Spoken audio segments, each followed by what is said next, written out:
Saludos, buscadores del misterio, y gracias por asistir a granmisterio.org. Esta vez, en Origen y Análisis de Extraterrestres, en el capítulo 3, vamos a tratar los vigilantes, una entidad de la cual yo mismo les he dado nombre, y son, bajo mi juicio, los más siniestros, los más extraños y los más tenebrosos de encontrar.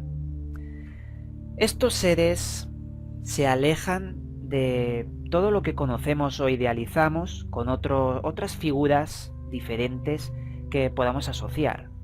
No tienen grandes ojos, no son cabezones como aquellos grises y tampoco tienen la piel como si tuviera escamas, no son reptiles tampoco. Es una figura muy desconocida y bastante distinta a todas estas que intentamos asociar.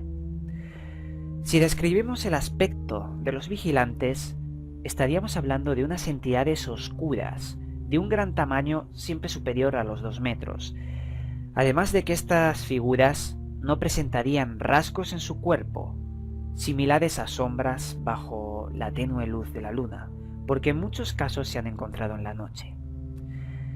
La diferencia es que estas sombras, al final, tienen cuerpo físico. Estaríamos hablando de unos seres que estarían recubiertos siempre de trajes que les recubriría todo el cuerpo, incluso la cara, sin poder distinguir ningún rasgo facial. En algunos casos, y esto es bastante inquietante, a estas figuras extrañas se les ha podido ver algo parecido a pelo de color blanco y muy largo, que les brotaba de las cabezas, como nosotros. En otros casos, los testimonios coinciden con la volatilidad de algunas partes de su cuerpo, es decir, los describen sin piernas, flotando en el aire, algo extraño que no encaja con otros testimonios que sí que están presentes estas piernas o brazos. Sobre el color, encontraríamos 2 tipos de vigilantes: los vigilantes oscuros que os he descrito anteriormente y los vigilantes nacarados, con tonos rojizos y con una especie de capucha blanca, cuya particularidad es la que aparecen de día en los bosques. Los oscuros aparecen de noche y los nacarados de día en bosques. Parece que siguen un patrón muy extraño. También su aspecto es muy diferente a todo lo que conocemos con otras entidades. Pelo largo, partes que les faltan, parecen estar flotando, pero lo que sí que advierten todos los testimonios es su capacidad de estar vigilando. Sobre el comportamiento de estas entidades es aún mucho más raro. Algunos no se mueven, otros se limitan a observar y después desaparecer en una gran bola de luz que se asciende hacia el cielo. Es curioso cómo se relaciona el fenómeno ovni con estas figuras. En muchos casos las dos cosas son lo mismo. Hay otro comportamiento diferente en los vigilantes. Algunos se mueven de forma horizontal, levitando desde el suelo, algo que sinceramente, si yo me encuentro a una figura que está flotando en horizontal a ras del suelo, sería de lo que más escalofríos me podría dar en este mundo. Obviamente, es muy extraño encontrar esta clase de cosas, pero los testimonios están ahí. Los vigilantes tienen este particular nombre porque siempre aparecen observando a grupos de personas en la noche, y muy frecuentemente en las carreteras. Por ello vamos a analizar unos cuantos casos y testimonios reales de los cuales han suscitado más controversias sobre estos seres. El primer caso trata de Carlos Rivera, el 1 de abril de 2012, concretamente en la carretera N432 de Zafra, Badajoz. Una noche, Carlos conducía su furgoneta con 2 compañeros.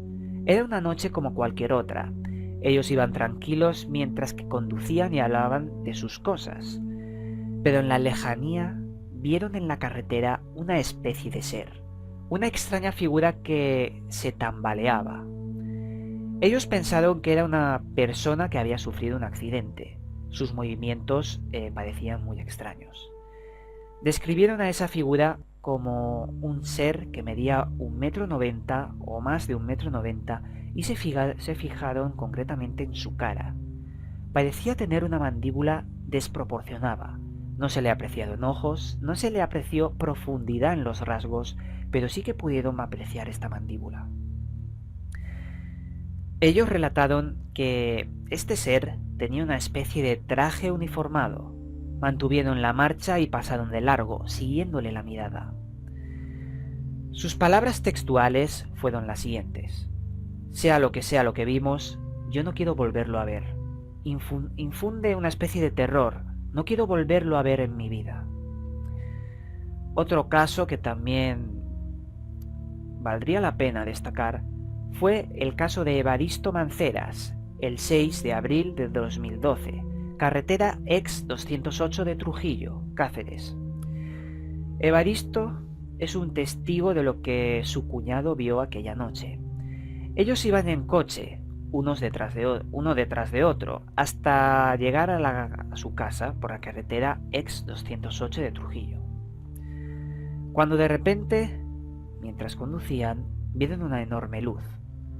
No le dieron mucha importancia a este suceso y siguieron su camino, pero más tarde vieron algo semejante a lo que vio Carlos en el caso anterior, una extraña figura en medio de la carretera. Al acercarse con el coche y disminuir la marcha, este hace una maniobra de esquivo para no atropellarlo.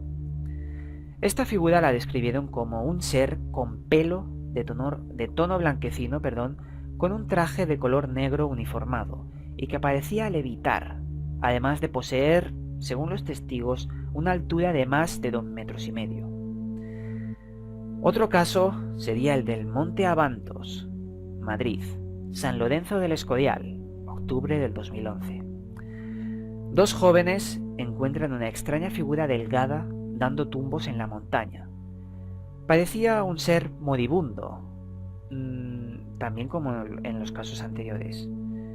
Este ser se acerca a un barranco y se arroja. Después pudieron ver una gran bola de luz que surgió desde este barranco y ascendió hasta el cielo. Otro caso impactante fue el del caso eólico de Alíjar, en Cádiz, en diciembre de 2011. Unos operarios que trabajaban en el parque eólico de Alíjar, en Cádiz, escucharon un gran zumbido. Relatan cómo vinieron dos figuras enormes de unos 2,30 m que se acercaron hacia ellos. Tras varios minutos, estos seres se pusieron en horizontal y, como si fueran deslizados y levitando a ras del suelo, se perdieron por el bosque. Otro importante caso sería el de Mahoya, Murcia, en mayo de 2012. Laura Rodríguez pudo ver dentro de su casa a un humanoide de 3 metros al lado de la cuna de su hija, mientras ella dormía. Al levantarse y gritar fuertemente, una luz iluminó la casa, y el ser se perdió dentro de esta luz. Inmediatamente llamó a la policía y contó lo que le había pasado. Se abrió un expediente importante que quedó en los expedientes X más importantes sobre la ufología moderna. Estos extraños avistamientos no son los únicos. El terror que viven las personas que testifican lo ocurrido es lo más real con lo que nos podemos quedar, ya que este terror quedará impreso en sus retinas para el resto de su vida. ¿Es posible que estas entidades sean de origen fantasmal? ¿O estamos hablando de otros seres que provienen de otros planetas? No lo sabemos. Lo único que podemos hacer en estos casos sería recoger los testimonios y crear teorías. Porque lo que sí que sabemos es que cada vez hay más testimonios y esto se convierte en una realidad por eso mismo. Os mantendremos informados si ocurren más casos sobre estos seres, sobre estos vigilantes que nos vigilan en la oscuridad y nos tienen en vilo. Os mandamos un cálido abrazo y nos volveremos a ver en otro vídeo.